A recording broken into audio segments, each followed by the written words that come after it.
Okay, we'll go ahead and get started. I know I've had some people that were maybe just getting settled in. So once again, I'd like to introduce myself.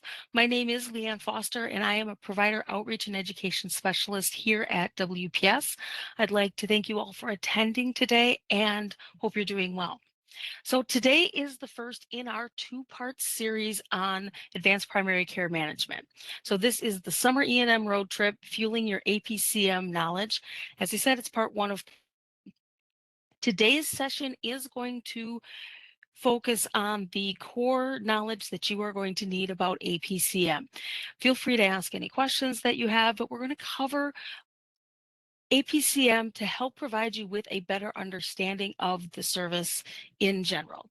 This is a newer service to Medicare. It started in 2005, and based on the claims data, it's not widely billed at this time. So part of our goal today, not only to help you better understand APCM services, but also to provide an awareness of this care management service, as it may be something that you're already providing. So to do that, we're going to talk about a few things today. We are going to talk about what APCM services are, and we're going to provide an overview of those services and dig a little bit deeper into those different components. We're going to talk about those elements. As I said, we're going to dig a little bit deeper. We're also going to talk about how this benefits both beneficiaries and providers, because this is really about building strong relationships with the patients and the provider community. We're also going to talk about billing requirements, and this does include documentation requirements. We did get quite a few questions regarding that. As I mentioned, though, this is a two-part series, and today is that first core knowledge for APCM. Tomorrow, Ashley is going to be leading an interactive session that's going to talk about common rejections and denials, and it's also going to offer you the opportunity to apply your knowledge from today through an interactive activity. This is going to be an engaging session where you will be participating, or we will encourage you to participate in that interactive activity. If you have not registered for that, registration is still open, and if you're interested, I have asked Ashley to place that link to that registration in the chat for you.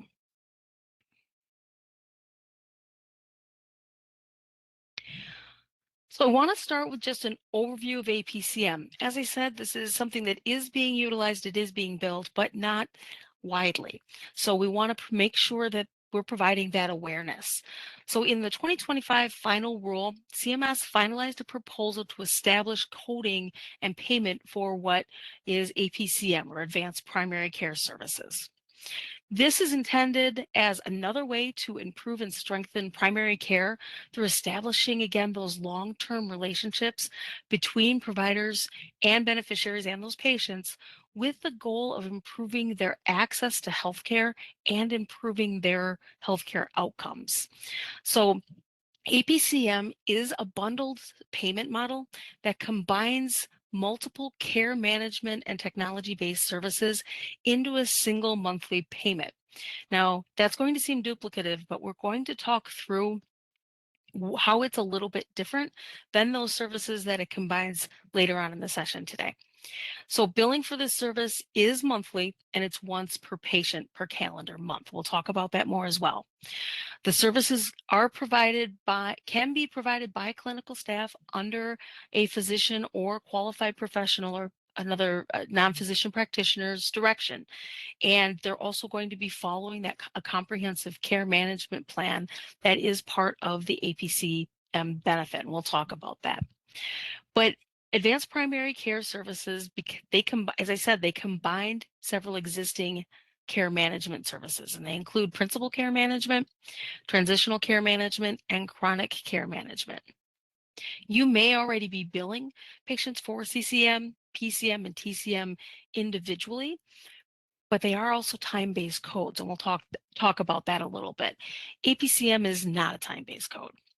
So it doesn't replace these services, again, because the codes that are used to bill and the requirements are different. They're not time-based, but instead APCM is an alternative payment model that supports those same goals of CCM, PCM, and TCM, and it is an alternate billing method for those specific CPT codes if you're not meeting the requirements for those specific procedure codes. So what it's doing is it's allowing providers to receive a bundled payment for a set of service that's reflective of the essential elements for care delivery of those other services, that advanced primary care. Again, that intent is not only to improve patient outcomes, but also reduce the administrative burden to providers with current coding and billing for those services individually. So instead, the code levels are based on the patient need and not time. So the things that we'll look at are number of conditions. Chronic conditions are a part of this, whether whatever their QMB status is. Also, we're looking for looking at the medical and social complexity of the patient's condition and healthcare status. So it's really meant to be a patient-centered care management system. As I said, though, the other difference, and we're going to talk about more of this, is the time thresholds. With TCM, CCM, and PCM, there are certain thresholds that you must meet in order to bill. The elements of those three services are included in APCM, but the difference is that there's not a time element. So a provider would generally is generally going to bill either APCM or the individual management codes, CCM, PCM, and TCM. You're not going to bill APCM in addition to those. This is an alternative. Okay, so you're going to bill one or the other for the same patient in that same time period. Oh, sorry, click too many times. So we're going to talk about all of these components in more detail, but at a high level, I wanted to provide you with a visual of what APCM is. So APCM is a patient-centered service. It's all about the patient. It's all about them having that customized care plan. It's all about how we can help that patient with the conditions and comorbidities that they're experiencing and how we're managing that care. So the providers do need to get written or verbal consent from the patient before they participate in APCM services.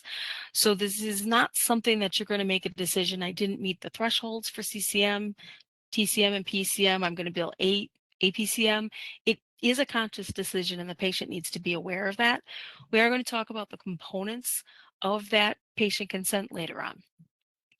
It's also going to need to allow for continuity of care, and this means 24/7 access to services. We'll talk about all of what this looks like, but it's going to include that.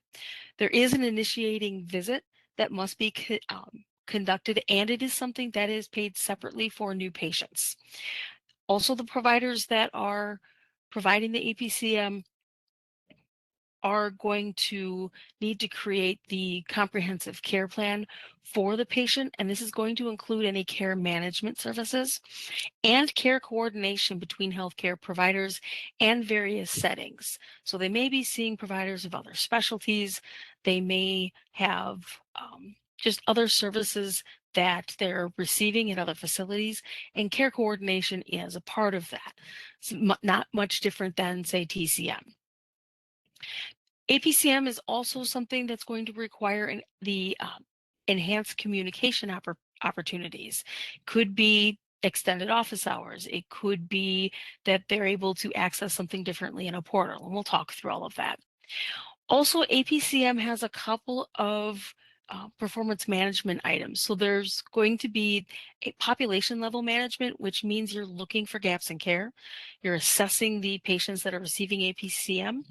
And then also there is some reporting requirement for the assessment of the effectiveness of that care. Again, we're going to talk about those, but at its core, APCM does need to be a medically necessary service that's reasonable for the patient and their healthcare status. However, the services that are provided, the care that's provided, will vary based on that patient's individual needs. The benefits of this, I've already mentioned the care coordination. So that helps make sure that we're eliminating those gaps and they have that strong relationship so that things aren't redundant, things aren't being duplicated, or they're not receiving, say for medication, there's not something that they're receiving too much of. doses are correct, things of that nature. It's oversight.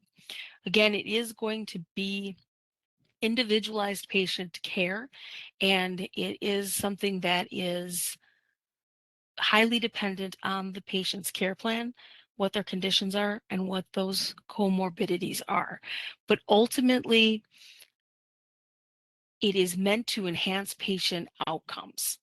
Now, one thing I do want to call out here is that APCM services are subject to deductible and co-insurance, so there is a patient cost with these. However, those patient costs are typically still significantly less than the cost of a visit to the emergency room or a hospital stay. So just to lay that out for you, the Part B deductible in 2026 is $283. That's still a cost. However, the inpatient deductible, pardon me, is $1,736, and their additional copays can range from $434 to $868 per day based on the number of days spent in that inpatient stay. So with that, while there's still a cost, it is significantly less, and beneficiaries' health outcomes are better. They're feeling better. They're hopefully avoiding those emergency department stay visits, those inpatient stays. Nothing's 100% guaranteed, but it's about preventing emergencies and the need for a higher level of care before they get there.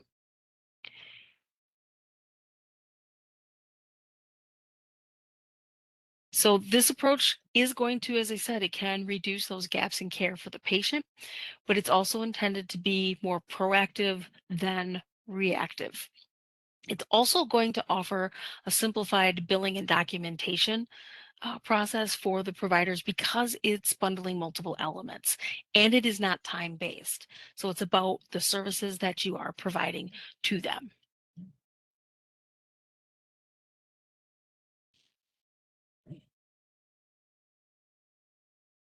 So now I want to take a closer look at each of those elements.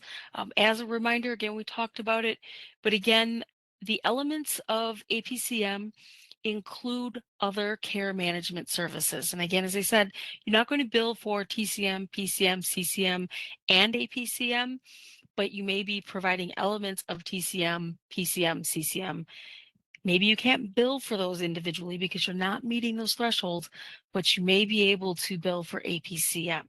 And you're going to have to just take a look at what's being done for the patient to identify that. And what we're going to go through now is to help you recognize those services that you may be providing that you're not able to bill for individually because you're not meeting those thresholds. So starting with principal care management. So PCM for Medicare is a service that's aimed at improving the quality of care for Medicare beneficiaries, specifically by focusing on a single high-risk condition that is expected to last at least 3 months and is going to require ongoing care. It's also something that poses a significant risk of either hospitalization, exacerbation, functional decline, or death to the patient. And I want to call out and focus on it's a single high risk condition. This isn't necessarily a chronic care condition. As such as CCM. So it's a little bit different. It doesn't have to be a chronic condition. It's just single and high risk. And it's not solely based on the diagnosis because the diagnosis may not be high risk for one patient. Again, this is a patient-centered service. So a diagnosis can be low to moderate risk for one patient, but depending on another patient and their comorbidities, it could be something that is high risk to them. So it's something that the providers are going to have to deem when they're billing for principal care management that the condition is the diagnosis is high risk in their medical decision making. They're going to have to call that out. An example of something that could fall under high risk, there's a lot of different things, but this one could be severe rheumatoid arthritis. Again, you've got to look at the diagnosis and you have to look at the comorbidities.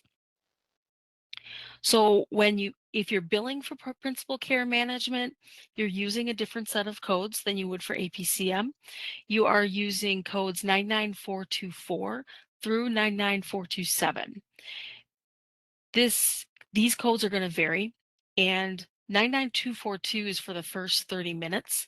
And then after that, it varies based on additional minutes and who's providing the service. There are different codes for uh, the physician or non-physician to be providing those services, or if it's other clinical staff. So it just depends. It also depends a little bit on the complexity of the condition, and those are all outlined in the CPT. Now, this is a once per calendar month service. It's not a 30-day service, so it's once per calendar month. Like many of these care management services, you're going to not necessarily, if you see the patient the first of the month, you're not necessarily going to want to bill right then and there, particularly when there's that time threshold. Uh, you will want to wait until the end of the month so you know what codes you can bill. They're coming in on that same claim. But you do have to spend at least 30 minutes in order to even consider billing for the principal care management services. So again, this is where APCM, maybe you're providing these services, but you only provided the 15 or 20 minutes. If you met the requirements of APCM, you could potentially bill for that, even though you can't bill for principal care management. So it's something to keep in mind. We're looking at the activities. Now, the services that are included in principal care management could include clinical evaluations, uh, prescription refills, chart evaluations.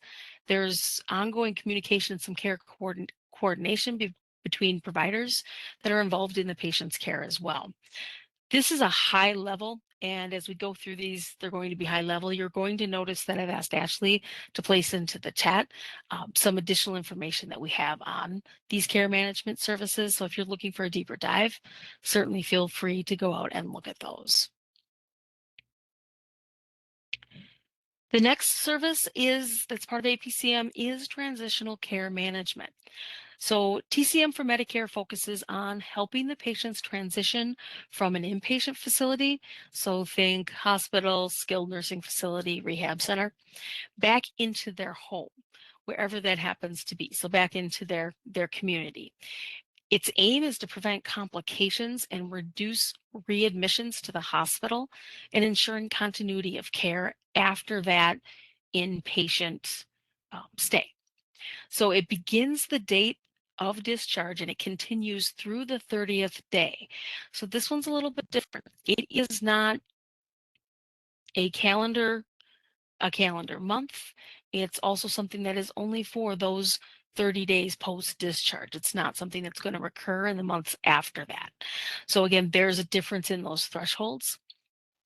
So you do have to meet all of the requirements for TCM, and it involves face-to-face visits within a certain timeline after discharge, and you're using different codes here again.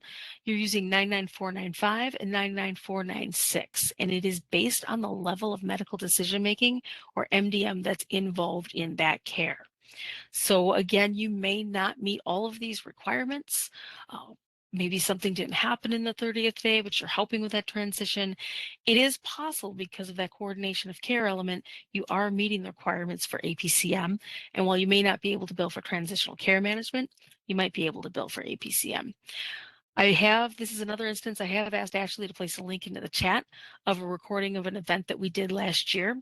However, Ashley and I are doing another 2-part series on care management services. That event for TCM is coming up in August, and I have asked Ashley to place the registration for that in the chat in case you're interested. And the last care management service that is part of APCM is chronic care management.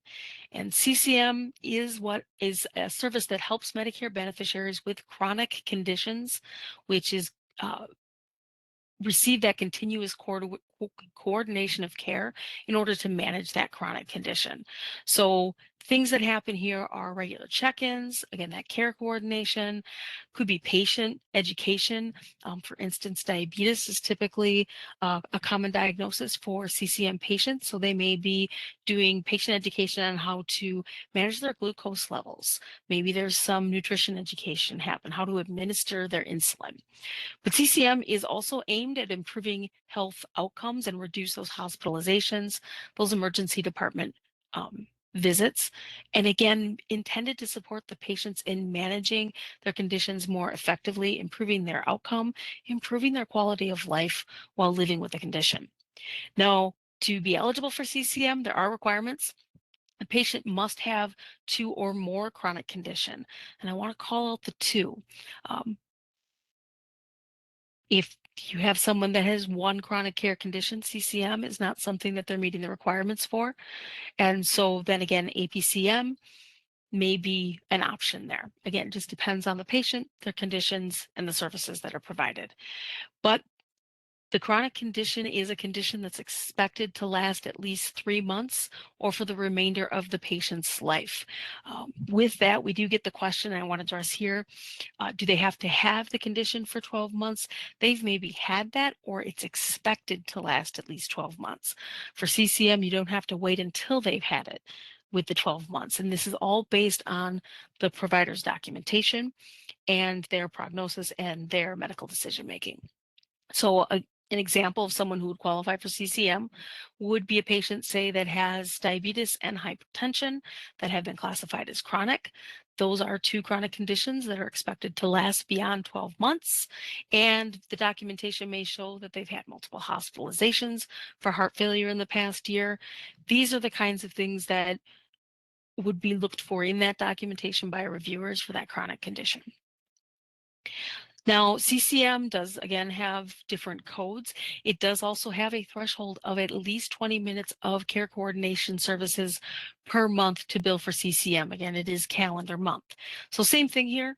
You see them for 10 minutes at the beginning of the month or provide CCM services. For 10 minutes at the beginning of the month, I wouldn't bill. Best practice, certainly up to each office, but a best practice would be to wait till closer to the end of that month when you know you've provided all of that care. The codes that they use vary based off of who's providing the service. So here you have 99490 through 439. That's going to be clinical staff, and oftentimes CCM are provided by clinical staff. 99491 and 437 are for MDs, DOs, and those qualified health practitioners, which would be those non-physician practitioners. There is a level of complex CCM. This usually involves a high level of medical decision making. And so there's a separate set of codes that's divided much the same way based on who's providing those services. Again, this is a high level, and I have asked Ashley to provide a link to the chat in a recording that we did in the last couple of months that may be useful to you if you're looking for more information on chronic care management. But again, if you've provided those services and you're not meeting the time thresholds, it is possible the services you may be able to provide APCM services for the patient. Now, certainly this is not going to be something that you can provide the services and decide, oh, I need to bill them. This is something that is going to require a patient consent before providing the services. So I would recommend that you're looking at your patients and considering which care management service best suits them, because also you're not going to be able to bill for those PCM, TCM, CCM services at the same time as APCM. So let's talk about that patient consent a little bit. As I said, providers must get written or verbal consent from the patient to participate in APCM services or receive those services. And this does need to be documented in the patient's medical record. That consent, as I said, written or verbal, so it is something that can be gotten over the phone, has to be documented in the record. It has to include notification to the patient that only one provider can furnish and be paid for APCM services during a calendar month. So this isn't something you're going to have multiple providers bill for. Again, it's about establishing that long-term relationship in managing their primary care. So it's going to be one provider. Some of the other care management services may allow multiple providers to bill them, but that is not the case with APCM. As I've said a couple of times, it is a once per calendar month service, and that also has to be included in that consent. They need that awareness of it.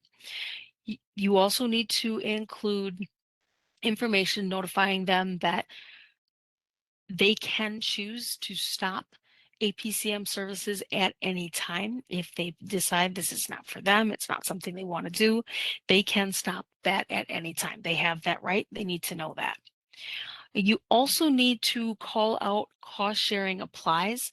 And that's why I threw out that deductible and coinsurance information. There is a cost share, but when you compare the Part B cost share for APCM services to the potential Part A cost share, if they were to have an inpatient stay, it is significantly less, but they do need to be aware that this isn't a free service. It is subject to that copay, those copays and deductibles. One thing I want to call out here, though, as well, you do not need to get patient consent every visit. Okay, you need to get that one consent. It does need to be in that record. And because it's that one provider, if they're changing the provider that's providing that APCM, they would need a new consent. And that's not any different than the other care management services. I also want to call out that if you have a patient that had a consent in place for, say, CCM, and now they are looking at APCM, that CCM consent does not carry over. It is, APCM does require a separate consent. It does need to call out the services that they're receiving.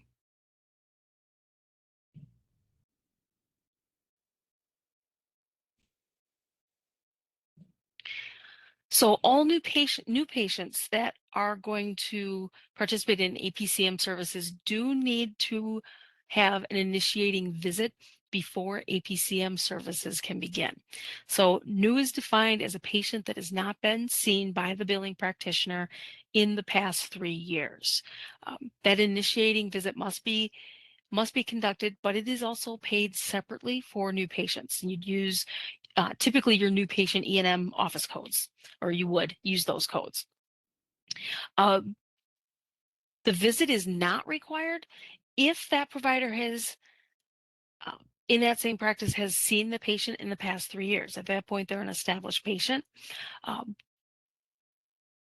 It's also not required if they have received any other care management services in the past year.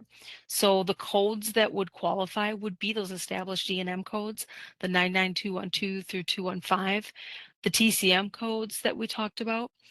Also, if they've had an AWV, that annual wellness visit, or that initial preventive exam, that IPPE, that is something that could count as the initiating visit. However, APCM would have had to have been discussed during that visit, and we would still need to get the consent.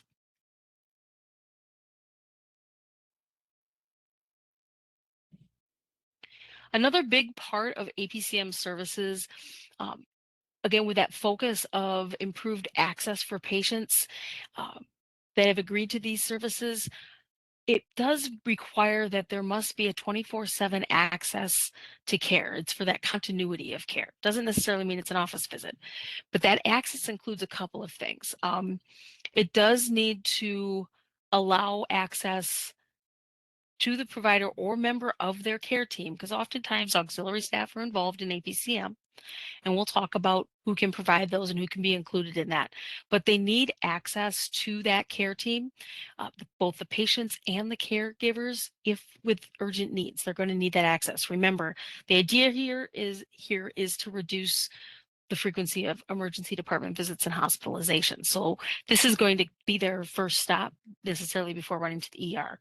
For urgent care needs, certainly an emergency is still an emergency, but they're going to need that access. It also does need to be real-time access. So you can establish that however it makes sense for your office. CMS doesn't necessarily lay that out, but the care team is going to also need real-time access to the patient's medical information. So you're likely going to have some type of electronic system in place. Okay. They're also going to need the ability for the patient to schedule successive routine appointments with a member of that designated care team. Again, however your office wants to set that up, but they're going to need that ability. You also may be offering them with alternative ways to access that care team and they're alternative ways from traditional office visits. So it could be maybe they're offered home visits, or maybe APCM patients have expanded hours. Again, this is something that each office and that care team are going to have to decide how that access is granted or is made available. But it is going to look a little bit different than the traditional I'm coming into the office.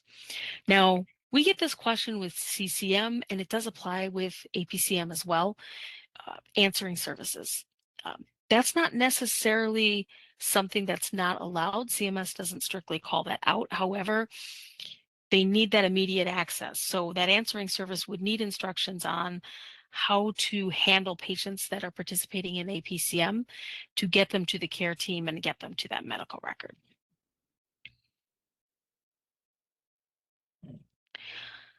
Some other APCM requirements that I want to talk about, certainly those that consent, that initiating visit, the 24/7 access, those are at the core. Other requirements are going to be, there needs to be a comprehensive care plan in place for the patient. That care plan, as I said, it does need to be available within and outside of the billing practice. As appropriate, again, for that care team, so that all of the individuals involved in that patient's care have access to it. It's not a requirement that it's electronic, but likely nowadays it probably is an electronic system, but that is up to each practice to determine how that is going to have that access to that. Members of the care team do need to be available and will be routinely or have routine access to that care plan in case they need to make any updates to that or adjustments to that. And then also you do need to provide a copy of that care plan to that patient or caregiver because they need to know what that plan is as well. We talked about education for the patient. So oftentimes there's going to be that education piece in that care plan and their expectations, and they need to see that. It's about that transparency, and again, building that long-term relationship, building that trust, as you hear us talk about with other care management services between the patient and the provider to improve those health outcomes. APCM is also going to require care management services. So this could be a systematic needs assessment. It can be medical, it can be psychosocial. It just depends on that patient. It is an assessment of where or of that patient's condition, their comorbidities, to help determine what that care plan is. It's also going to include likely some system-based approaches to ensure that the beneficiary is receiving their preventive services. Are they getting their annual wellness visit? Are they getting their annual health screenings as appropriate? That's all part of this APCM. It's also going to include medication reconciliation and management. So that also includes oversight of self-management. And I come back to diabetes here quite a bit, but if they're self-managing through diet and exercise, are they self-managing through medication? Are they managing through insulin and administering that insulin appropriately? These are things that are going to be part of that care management.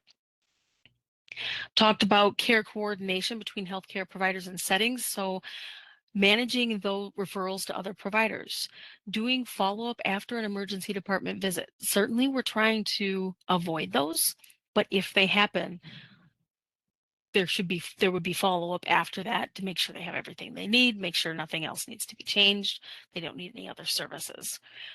It also include follow-up after the discharge from a hospital, say a skilled nursing facility or other healthcare facility. Again, it's helping with those transitions. This is where it overlaps with transitional care management, but you're helping that. It's going to need to be, though, a timely exchange of electronic health information with those other care providers. We're trying to eliminate any gaps in services here. And again, that timely follow-up of communication, if it's direct contact, if it's phone or it's electronic, there does need to be that. We're also looking for enhanced communication opportunities. Those are required as part of APCM. So you do have to offer that, and how you offer that could be different based on your office and your capabilities, but Examples include, say, an asynchronous non-face-to-face consultation method. That could be secure messaging, maybe email, could be something over the internet. It could be something through your patient portal. Every office is set up just a little bit different. So that is a business decision how you're going to provide that. You do have to be able to conduct remote evaluation of pre-recorded patient information that they're providing, maybe interprofessionally over the phone, internet, EHR, but you're going to be evaluating their records, and it's going to be communicated with you in different ways. Also need to be able to use patient-initiated digital communications that are going to require clinical decisions. So think virtual checkups, could be a digital online assessment, could be some digital management, could be e-visits. These are all things that are part of APCM. Again, you're billing with APCM codes for those. APCM is also looking for population level management. Talked about this just a little bit, but what this means is analyzing the patient population data and identify if there are any gaps in care and then closing those gaps, but looking for constantly ensuring that we're meeting those needs and improving those health outcomes. It could include looking at that population, maybe by diagnosis. Maybe you're looking at claims history. Maybe you're looking at other data available to you in your office. CMS doesn't lay out exactly what data points need to be looked at, and it may vary by office.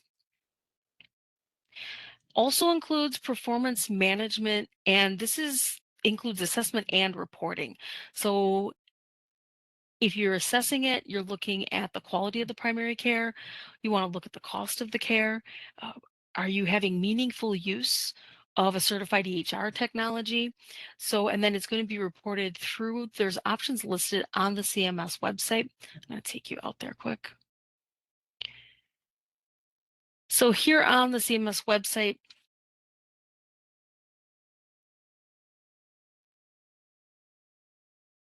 I'm just going to show you their page.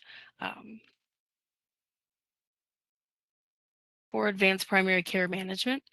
This is a link that is provided to you in your resources page today. So if you want to follow, please do.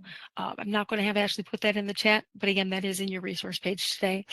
This is the page on advanced primary care management. And you're looking under billing requirements for APCM. And if you scroll down, it does talk about the reporting requirements. So just giving you those options here.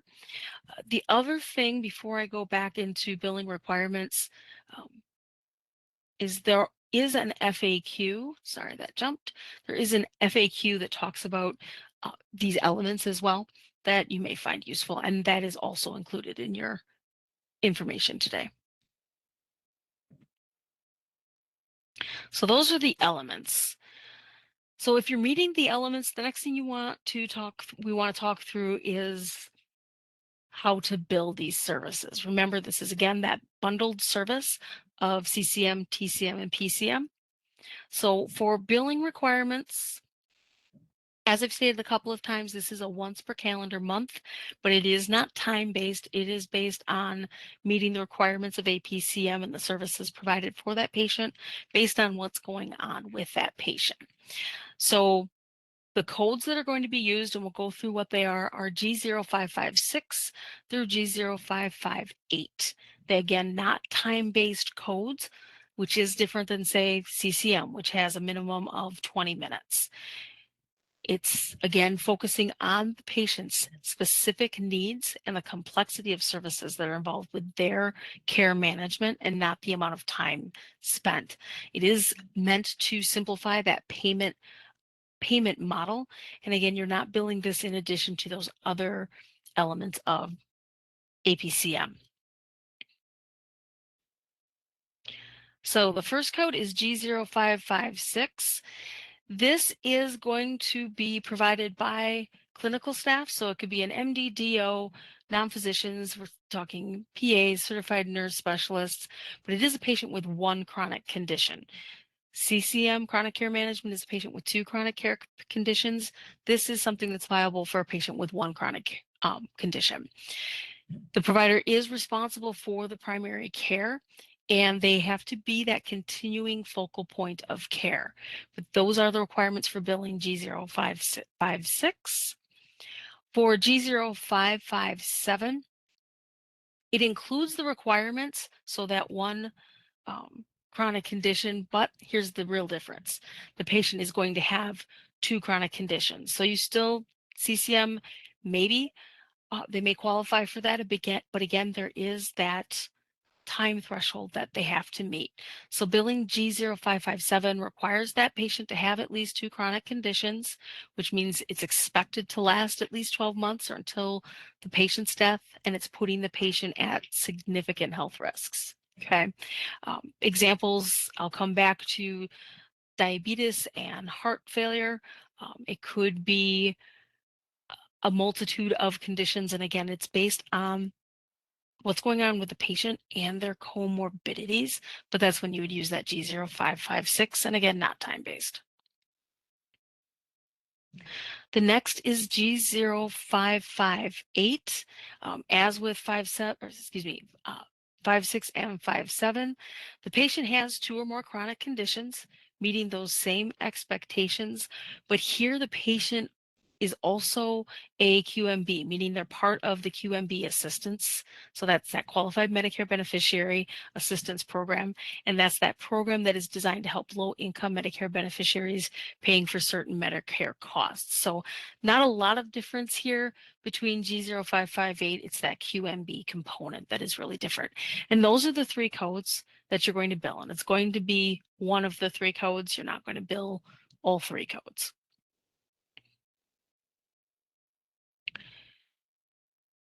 So we talked about this a little bit, but who can bill for these services? So we mentioned clinical staff, that's your physicians, your MDs and your DOs. There are certain non-physician practitioners, specifically that physician assistant, that clinical nurse specialist that we called out. Their requirement for these services is that they are responsible for all primary care. Again, we're building that long-term relationship. There's the intent to be that focal point of care. And as I said, you're only one provider is going to bill for these services in a calendar month, and they're going to have that written patient consent. Now, auxiliary staff may provide APCM under incident to guidelines, okay? The provider does have to have had that initiating visit, and those auxiliary staff do need to meet incident to requirements. So that means they have to have appropriate licensure, and they can provide incident to services if the services being provided are within the scope of practice for their license in their state, and that could vary by state. Auxiliary staff are also providing those services under general supervision. Next, we did get quite a few questions about documentation requirements. So I do want to talk about that. So patient consent, that has to be in that medical record, and you don't need to get it every single visit. It also can be written or verbal, but it does have to be in the patient's medical record that they are consenting to the APCM. And I just want to call out once again that the example I used with CCM, there's a consent involved with CCM as well, but that consent does not transition over to APCM. Again, that initiating visit is required for new patients. We talked about the different visits that could qualify as that. That the initiating visit happened does need to be documented. It's not going to be assumed in the review of that documentation, but APCM does have to be discussed in whatever code is being used for that initiating visit. We also need to have in the documentation what's going on with that comprehensive care plan. So what are the conditions that are being addressed as part of the APCM services? What are their comorbidities that are maybe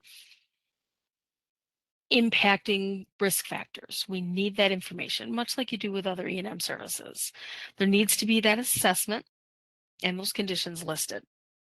Then obviously you're documenting what you're going to be doing for the patient. What are the interventions? What are the services being provided? And that's going to vary widely by patient. but it's not all that different from documenting a regular office and outpatient E&M code. And then also we do need the goals. Remember, again, this is about primary care management. This is about improving those patient outcomes. So what are the goals? Is there a goal to reduce cholesterol levels, a goal to reduce glucose or A1C? Are there activity level goals? What are the goals for that patient? Again, that's also part of sharing that care plan with the patient and the caregiver so they know what their expectations are as well, that transparency. And then the APCM elements that we talked about, that 24/7 care. How is all of that happening? In general, that's going to be included in that consent, but it's got to be part of that medical record so that it's available if needed. And it's not just about being available to Medicare, it's also being available to the patient and the caregiver and the other providers involved. So before I check in with Ashley for questions, I do want to point out some resources. We did take you out to that advanced primary care management page, but I have also included resources for PCM, CCM, and TCM. Again, I think it's helpful, or hopefully it's helpful to you to know the difference between those elements and then APCM to know which is the best path for your office for that patient. Also did include a link to some information on that qualified Medicare beneficiary program so that you can understand how to identify a QCM beneficiary, and then the general care management services. So with that, we do have a couple of minutes.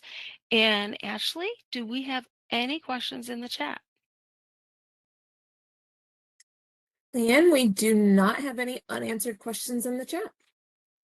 Okay. If you do have any questions that do arise after today's session, we are accepting questions for the next 7 days. So certainly feel free to send those. I will have Ashley here in a minute put that education mailbox back into the chat. When you send a question, just make sure you're including APCM or the entire title of today's session, something that alerts those that are monitoring that mailbox know that they need to get that question to Ashley and I so that we can get you a response. As I said, I do see Ashley answered a few, there were a few questions that were already answered. We are going to send those out so that everybody has those. I do also have one pre-submitted question that I would like to address. The question was, what if a patient brings up problems outside of their comprehensive care plan during an encounter with clinical staff? Does this completely disqualify billing APCM under the Incident to provision? So it's an excellent question. APCM, it allows for services to be billed incident to when you're following the provider's care plan. If they're now being asked about, they're bringing up problems outside of that care plan, certainly there would be some management to that care plan with that billing provider. So that conversation would need to have. If services are being provided outside of that care plan that has already been established, they're no longer providing incident to services. And if it's, say, the PA that's providing it, it would no longer fall under APCM at that point. However, the other part of that is there just may need to be adjustments to that care plan depending on what's going on. But the services that are being provided by clinical staff need to be part of that care plan.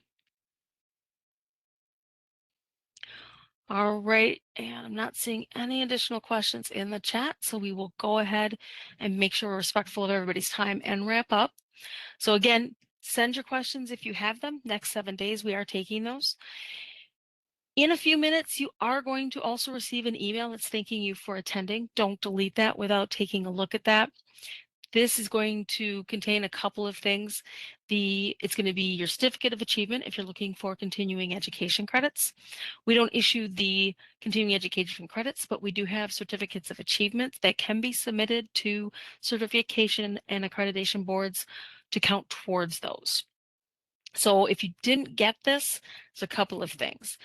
It may have gone to your spam filter, or you may have attended by phone, and I don't have a systematic way to confirm your attendance. All you have to do is send an email to us at that education email box that Ashley's placed in the chat and let us know what phone number that you attended from, and we will go ahead and get that certificate to you so that you have that.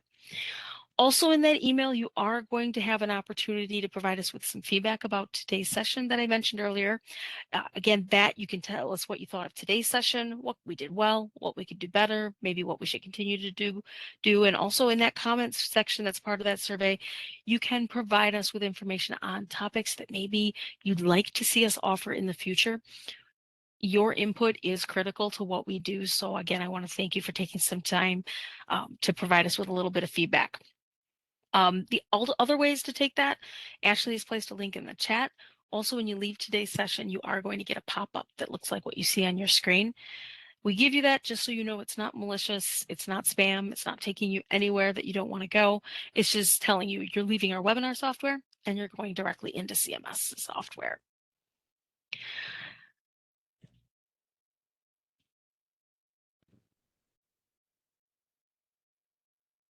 And with that, that is going to end the presentation for today. As I said, we are going to be sending out all of the questions and answers from today's session to all attendees, so you will have all of that. On behalf of myself, Ashley, and everyone in WPS Provider Outreach and Education, I would like to sincerely thank you all for carving out the time to attend today. We're all super busy, and sometimes there just isn't, carving out an hour can be a big deal. So we want to thank you for taking that time. We look forward to seeing you on tomorrow's event. Remember, if you have not registered, Ashley did place that registration link in the chat. Otherwise, it is also still available on our live events page. So we hope to see you tomorrow, and you can now disconnect. Have a great day.